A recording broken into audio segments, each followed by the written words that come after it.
through a lot of tough times. But, I was doing like a kindness for this guy. Right after shul, it's like, here, there's a great drasha, some good davening, have some porn.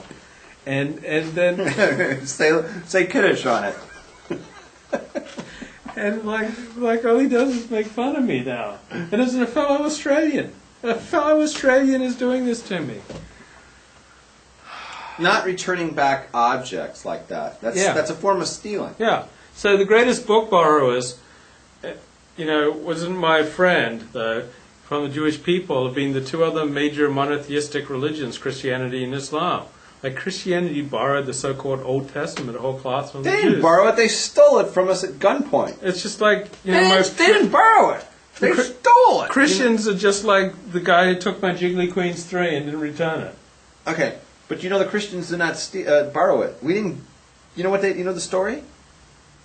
They just adopted it. No. Do you know what happened? Go ahead. Okay, the Torah talks about it. The Talmud talks about it. It said it's the saddest day in the history of the Jews.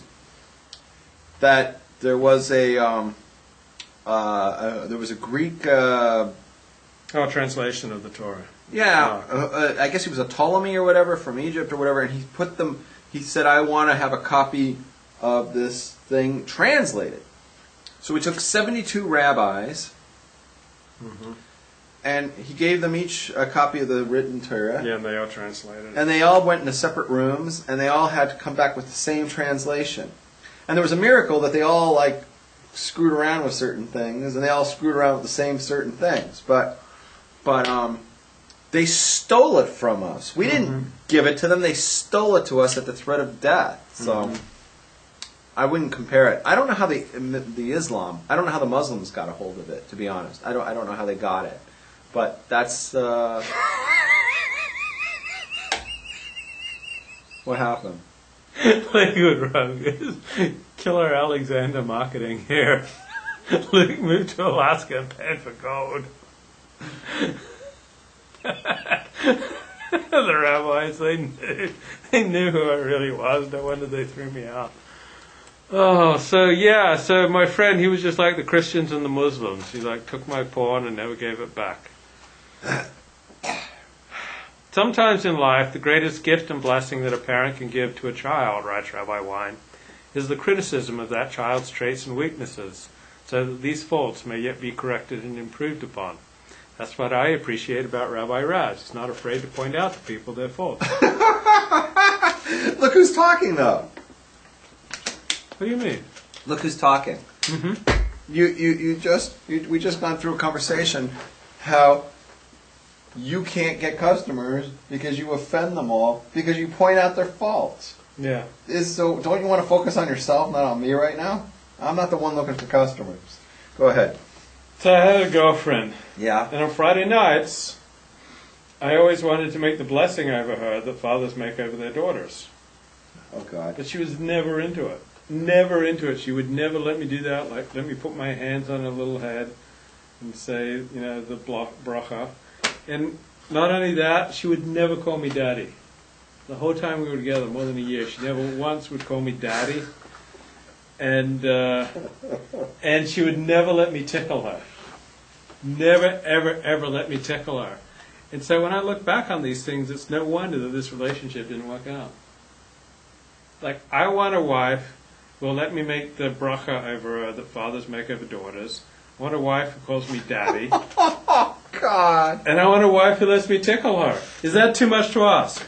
Tell me, is that too much to ask? So, Rabbi Wein writes, one of my great teachers in the yeshiva that I attended long ago defined success in life to us as follows. If your grandparents and your grandchildren are both proud of you and your accomplishments, then you can claim success in life. So I'm just imagining my grandparents and my grandchildren watching this show tonight. Well, this is different with you than with other people, right? I don't know how it works because your grandparent. What happened? Every woman seeing this wants Alexander from Luke. Hey, Michelle writes she would call you daddy. Yeah, but can I tickle you and can I put my hands on your head and make the bracha that fathers make over daughters? I think we have a shidduch here. She'll call you daddy. Sweet. Yeah? That's what I want in a wife. She digs you. Michelle digs you, man. She'll call you daddy. Sweet. All right. Are you done with Rabbi Wine? Yeah, what were you going to say? You were making a point before you got I forgot what I was saying. Okay. You distracted me. All right. So, hey, Faith, I asked you to send me links to. No. I asked you to tell me how do I get back in touch with you with your questions. You need to. You need to. I can't just look on the phone pages for Black Puerto Ricans from Ohio. I can't. So what book do you have there? I have. Oh, thank you. We just did some Rabbi Wine, so I'm going to bring out some Rabbi Victor Miller. It's called the Shabbos Drushas of Rabbi Victor Miller. It's called the Path of Life, Derech Chaim. Mm-hmm. He talks about each and every parsha. This week is Parshas Vayechi, right? So if we're always going to do Rabbi Wine, I thought we would do Fair and Balanced, also do some Rabbi Miller. Mm-hmm. So this week's parsha, we see that all the sons get together because their father is dying. Right. You know, and the whole family is reunited. Okay,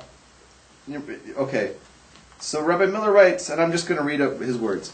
There is no greater happiness than the happiness of having family. There is no greater happiness than having good children. And Cain Yerbu, Klal Yisrael is growing and growing. A certain liberal newspaper reports that Borough Park is bursting at the seams. We wish this liberal newspaper would burst. In 21 years that this shul has been in this neighborhood, people have become frum. Now there are many restaurants that serve only yashin. You know what yashin is? No.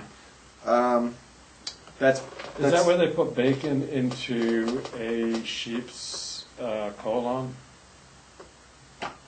No. That's something Scottish eat. Go ahead. That's, I think, haggis. Haggis, yeah. Yeah, that's no. Yashin is wheat that's older than a year. You know, they harvest the wheat, and then you shouldn't use new wheat. You should wait a year and use. Okay, it's complicated. Well, I'm sure glad there are a lot of restaurants only serving old wheat. Yeah, that's a big relief to me. I'm sure that really makes God happy in heaven. Right, but then I don't eat from the new crop. 21 years ago, many people did not even know what Yashin was. I find we know some people here who still don't. Okay, Flatbush, Borough Park, Williamsburg, Crown Heights, Brooklyn. Flatbush, Borough Park, Williamsburg, Crown Heights. Brooklyn is the place to be, and though others may argue with me, I see no advantage in sending your children to Israel. Let them get married and stay in America. Why must parents spend thousands of dollars to be able to see their grandchildren and children? There is no nachas from an overseas postcard or from photographs. Stay here in Brooklyn so your parents can see you. As it says in the verse, then Yaakov said to Yosef, now I can rest in peace, now that I have seen your face. That's in Bereshit 46:30, this week's parsha. Wait for Mashiach to come, then it will be all right to go to Eretz Yisrael. There was a father who was having an argument with his son-in-law, and it reached a point that he was to take him to a din Torah, to a beis din. The son-in-law went and picked up his family and left for Eretz Yisrael. What a tragedy. Now the only way he can see his children and grandchildren is to spend thousands of dollars on airfare. Therefore, I say, make a bris, make a covenant with your son-in-law to be, before they get married, that he will promise to keep the family in America and that we should not go to Eretz Yisrael until the Messiah comes. Thank you, Rabbi Rad. Okay. Do I have an email, Rabbi? Yes. Rabs@rabs.com. Yes, rabs@rabs.com. I'll write it right here. Rabs. So, folks, this week's Torah portion is the last Torah portion in the book of Genesis. Sure appreciate you tuning in and appreciate your donations. Right. I just want to say to Faith, yeah, you did post the names on chat, but I don't know how to get back to you after I look them up. Because I don't know all three of these people. So I need to do some research and find out who they are. But how am I going to get back to you? So you're going to have to send me a way to get in touch with you. Okay. You want to hit it with the line? It's really important that the kiddies out there stay off the crack and stay in yeshiva. All right. Thank you.